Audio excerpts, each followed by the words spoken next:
Awal film ini dimulai di sebuah rumah yang sudah diruntuhkan. Di dalam sana bukan hanya anjing, tapi ada begitu banyak kucing dari berbagai jenis.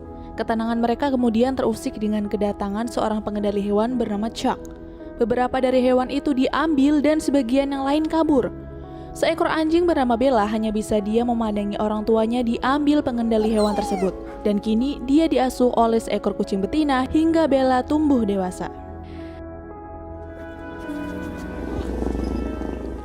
Kehidupannya miris kemudian berubah ketika seorang laki-laki tampan bernama Lucas dan teman perempuannya Olivia datang setiap hari hanya untuk memberi makanan. Sosok Lucas di benak Bella sangat berbeda dari manusia jahat di luar sana. Tak ingin menyanyiakan kesempatan, Bella menghampiri Lucas. Dia terus bermanja-manja kepada Lucas karena gemas. Akhirnya Lucas pun membawa Bella pulang ke rumahnya. Bersama dengan ibunya Terry, seorang veteran perang, kedatangan Bella disambut hangat oleh Terry. Tapi di samping itu, dia mengkhawatirkan jika pemilik kontrakan yang sedang mereka tempati melihat Bella. Pemilik kontrakan tersebut tidak menyukai ada binatang apapun berada di sana. Tapi Lucas membantah ketakutan ibunya dan akan terus berusaha untuk menyembunyikan Bella dari pemilik kontrakan itu. Bella sendiri sangat menyukai rumah barunya. Dia mendapatkan kasih sayang penuh dari Lucas dan Terry. Potongan keju kecil adalah makanan favoritnya, tapi ada satu hal dari Lucas yang tak Bella sukai. Hal itu tak lain adalah ketika dirinya disuruh diam di rumah sambil menunggu Lucas kembali dari pekerjaannya. Kebiasaan memberi makan di runtuhan rumah itu juga masih Lucas lakukan, hingga tak terasa kini Bella sudah tumbuh besar. Suatu hari, sepulang jalan-jalan bersama dengan Terry, seorang laki-laki bernama Gunther datang menemui Terry. Dia adalah pemilik lahan di depan kontrakannya.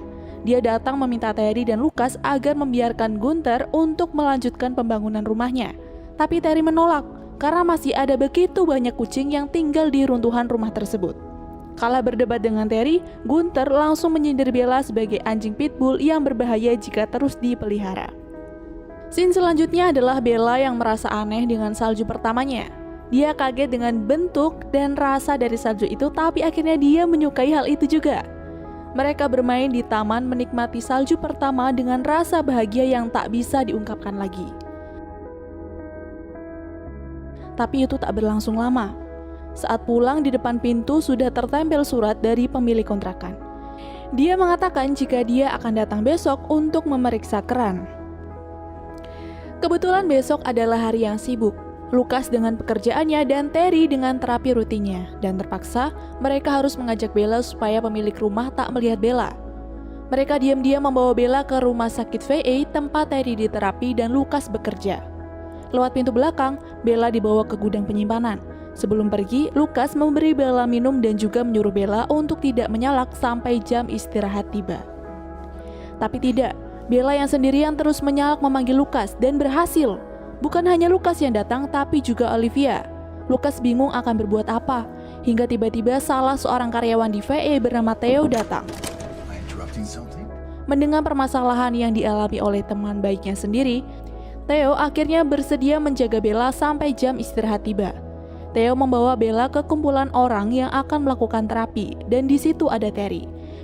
Memang benar anjing bisa membantu mengurangi depresi dan itulah yang dirasakan oleh para pasien itu.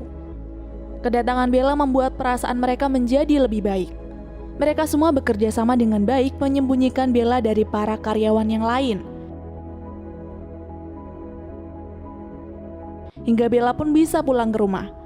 Tapi kagetnya Lucas ketika dia melihat bangunan berat sedang berusaha mengeruk runtuhan rumah yang masih ada begitu banyak kucing yang tinggal di sana. Perlakuan kejam Gunther terhadap hewan direkam oleh Olivia. Sebenarnya dia sudah dilarang untuk melanjutkan pembangunan tapi masih nekat menggunakan surat izin palsu, hingga terjadilah perselisihan hebat antar ketiganya. Malam hari tiba, petugas pengendali hewan datang menemui Lucas. Dia mendapatkan keluhan siapa lagi kalau bukan si belegu Gunther monyet. Dia mengadu bahwa Lucas memelihara pitbull yang sangat dilarang oleh kota Denver, Colorado. Petugas mengatakan jika dia melihat Bella berkeliaran di jalan, maka terpaksa harus dia bawa. Lucas yang geram hanya bisa diam menerima surat peringatan tersebut. Keesokan harinya, Bella dilatih oleh Lukas untuk pergi ke rumah sendiri dari jarak yang cukup jauh dan Bella berhasil. Terry dan Lukas pun sangat bangga memiliki anjing sepintar Bella. Bella berusaha untuk tetap di rumah, tapi namanya juga sial. Ada aja cara sampai akhirnya Bella tertangkap oleh petugas pengendali hewan. Bella berkeliaran di jalan lalu tertangkap basah oleh Chuck. Lukas yang panik langsung meminta Bella untuk lari seperti yang pernah ia ajarkan. Tapi Bella yang merasa ada hal buruk terjadi tak mau mendengarkan Lukas dan justru tetap berada di depan Lukas untuk melindunginya. Karena sudah melanggar peraturan, Lukas dengan berat hati membiarkan para petugas itu membawa Bella ke penangkaran.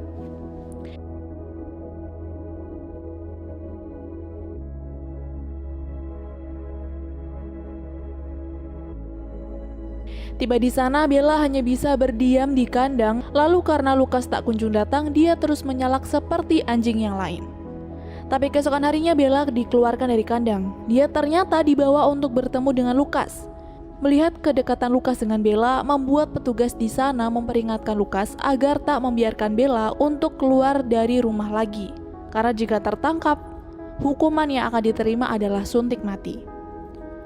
Olivia yang mendengarnya kaget karena menurutnya itu juga termasuk rasisme terhadap anjing.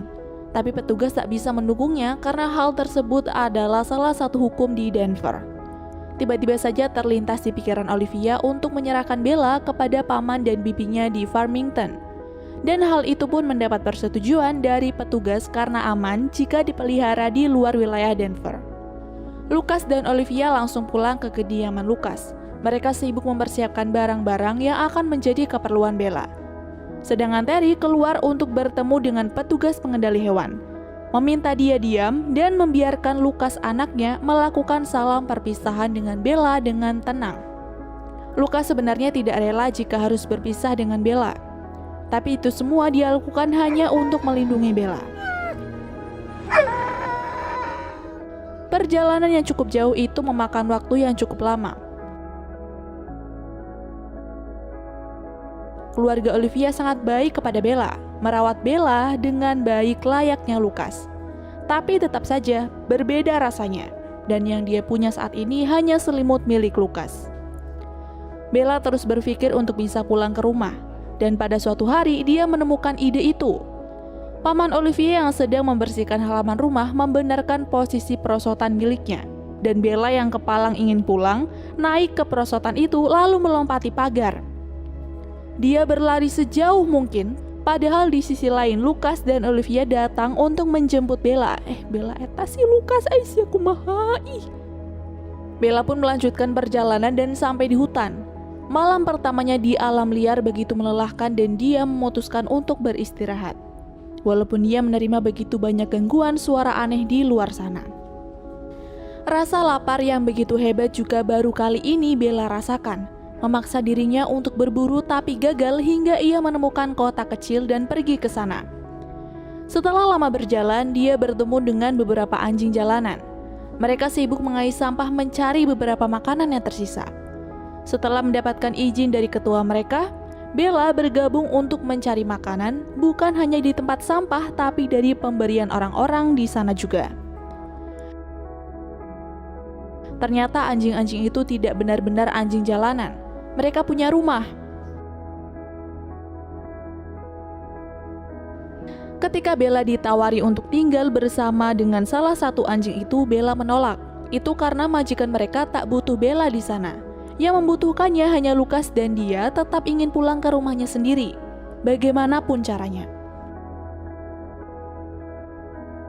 Perjalanan menuju rumah pun kembali dilanjutkan oleh Bella.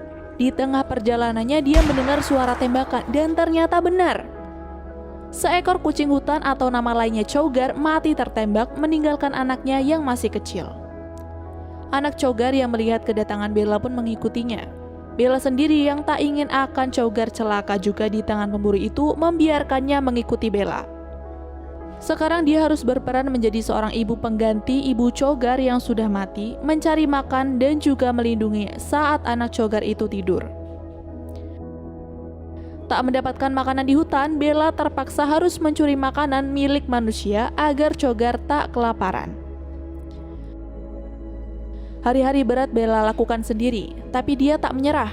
Dia terus berjalan menuju rumah dan masih menjadi ibu bagi Chogar hingga Chogar itu tak terasa sudah tumbuh dewasa. Jasa yang sudah Bella lakukan untuk Chogar akhirnya dibalas. Memang yang baik akan selalu mendapatkan yang terbaik. Kapan dan di mana hal itu pasti akan terjadi. Keesokan harinya ketika sedang berjalan di samping sungai, Bella mendengar sesuatu dari balik pohon dan ternyata itu adalah sekumpulan serigala prairie. Mereka lapar dan berniat memburu Chogar serta Bella. Chogar yang takut pun langsung berlari dan naik ke batang pohon mati. Bella yang mempunyai tanggung jawab akan keselamatan Chogar itu mencoba menggonggong untuk menakuti para serigala tersebut. Hampir saja Bella gagal menyelamatkan Chogar dan dirinya sendiri. Untung 3 orang pendaki datang menyelamatkan keduanya. Chogar yang takut dan trauma terhadap manusia memilih pergi, sedangkan Bella yang sudah terbiasa dengan manusia memilih ikut untuk mendapatkan makanan. Sambil duduk di dekat api unggun, salah satu dari pendaki itu mengambil kalung Bella. Di sana terdapat nomor telepon milik Lukas. Hampir saja ia memberitahu keberadaan Bella, tapi gagal karena kaget melihat Chogar datang dari balik semak-semak. Mereka salah paham akan kedatangan Chogar tersebut. Padahal Chogar hanya ingin meminta makanan, tapi karena sudah kepalang takut, para pendaki itu pun lari. Waktu begitu cepat berlalu, hingga musim dingin berikutnya pun tiba. Hari itu dia dan Chogar berniat ingin makan ikan, tapi ternyata sungai membeku. Mereka pun kesusahan untuk mendapatkannya dan berujung bermain-main saja. Tanpa ia sangka dari kejauhan dia melihat anjing lain. Kedua anjing itu pun saling bersaut-sautan dan anjing yang bernama Dutch berlari menghampiri Bella hingga mengakibatkan salju longsor. Dan tuannya yang datang bersama dengan Dutch terluka karena tertimbun salju. Untung nyawanya masih bisa diselamatkan oleh 2 orang penulis yang kebetulan lewat. 2 orang penulis itu mengira jika Bella adalah anjing peliharaan korban tersebut. Jadi mereka membawanya ke rumah untuk dirawat sementara waktu. Perhatian yang diberikan oleh kedua penulis itu juga membuat Bella dan Dutch seperti berada di rumah sendiri. Tapi tak berlangsung lama. Dia mendapat telepon jika korban longsor itu sudah pulang dan waktunya mereka untuk mengembalikan 2 anjing tersebut. Tiba di sana, ternyata orang itu tak mau menerima anjingnya lagi. Dia berkata jika anjing itu hanya akan membuat hidupnya repot. Alhasil 2 penulis itu pun membawa pulang lagi 2 anjing tersebut dan meninggalkan tatapan kecewa. Untuk melepas emosi, 2 penulis itu membawa Dutch dan Bella jalan-jalan. Ketika diajak untuk pulang, hanya Dutch yang menurut, sedangkan Bella memilih pergi untuk melanjutkan perjalanannya pulang ke rumah. Rasa lapar terus ia rasakan dan dia harus mencuri lagi untuk kesekian kalinya. Dia pergi ke minimarket dan mengambil ayam di sana. Setelah melewati beberapa karyawan yang menghalanginya, Bella pun bisa makan enak malam itu. Ketika dirinya sedang makan, datang seorang tunawisma memberinya minum, lalu mengajaknya untuk mengemis bersama. Walaupun demikian, tunawisma tersebut sangat menyayangi Bella. Melewati hari demi hari dan bermalam di berbagai tempat yang memungkinkan, tapi karena kesehatannya yang buruk, tunawisma itu pun meninggal. Sebelum itu terjadi, dia mengikat tubuhnya dengan Bella menggunakan rantai, membuat Bella kehausan dan kelaparan. Kini dia hanya mengandalkan Tuhan untuk memberikan keajaiban. Bella sangat berharap masih diberi kehidupan karena ia ingin sekali bertemu dengan Lukas. Bella yang hanya bisa terbaring tidak berdaya didatangi oleh 2 anak laki-laki yang kebetulan lewat. Sebenarnya 2 anak itu takut jika Bella akan menggigit, tapi dengan sedikit keberaniannya mereka bisa melepas rantai itu dan membuat Bella bisa mengobati rasa lapar dan hausnya. Setelah itu Bella kembali melanjutkan perjalanan, dan segerombolan serigala kemarin masih kekeh memburunya. Bella pun berlari sebisa mungkin tapi akhirnya terkepung juga. Bella dengan segala keberaniannya melawan para serigala itu sampai terluka parah, tapi untungnya Chogar datang menyelamatkan Bella. Chogar itu sudah tumbuh menjadi Chogar dewasa dan tangguh. Berpisah cukup lama tapi memori akan keduanya tak pernah hilang. Berhasil mengalahkan serigala-serigala itu, Chogar dan Bella pun melepas rindu. Akhirnya Bella berhasil keluar dari hutan. Bella merasakan jika jarak ke rumah sudah semakin dekat. Dia berniat ingin mengajak Chogar itu ikut bersamanya tinggal di rumah Lukas, tapi Chogar menolak karena tempatnya bukan di sana. Lalu di puncak bukit pun mereka berpisah.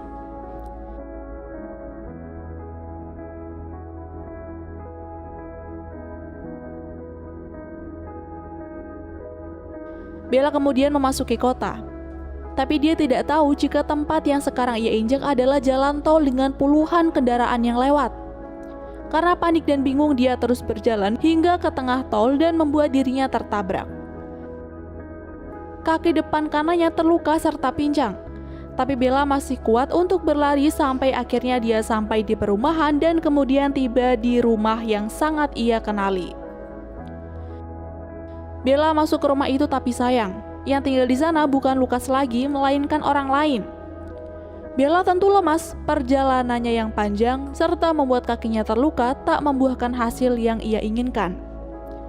Tetapi ketika bertemu dengan ibu kucing yang dulu mengasuhnya, Bella memiliki semangat lagi untuk mencari Lukas, tentunya ke tempat kerja di rumah sakit VA. Tanpa ada hambatan apapun, Bella masuk lewat pintu depan dan orang pertama yang ia temukan adalah para pasien terapi.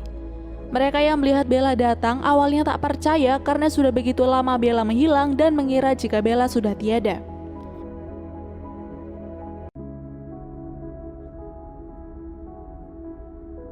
Orang berikutnya tentu adalah Lukas.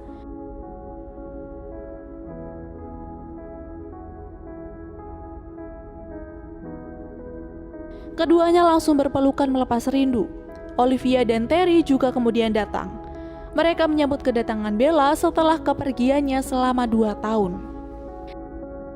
Si Bagong Chuck, petugas pengendali hewan, datang lagi karena tahu Bella berkeliaran di kota Denver. Tidak hanya sendiri, tapi dengan petugas yang lain. Dengan tegas, Lukas menolak Chuck untuk membawa lagi Bella. Keributan itu membuat Kapten datang. Ketika dia bertanya siapa yang bertanggung jawab atas kericuhan itu, Lukas dan orang-orangnya langsung mengacungkan jari. Itu cukup membuat kagum si Kapten, tapi karena Lukas sudah melanggar peraturan kota Denver, dengan terpaksa Kapten harus mengambil Bella.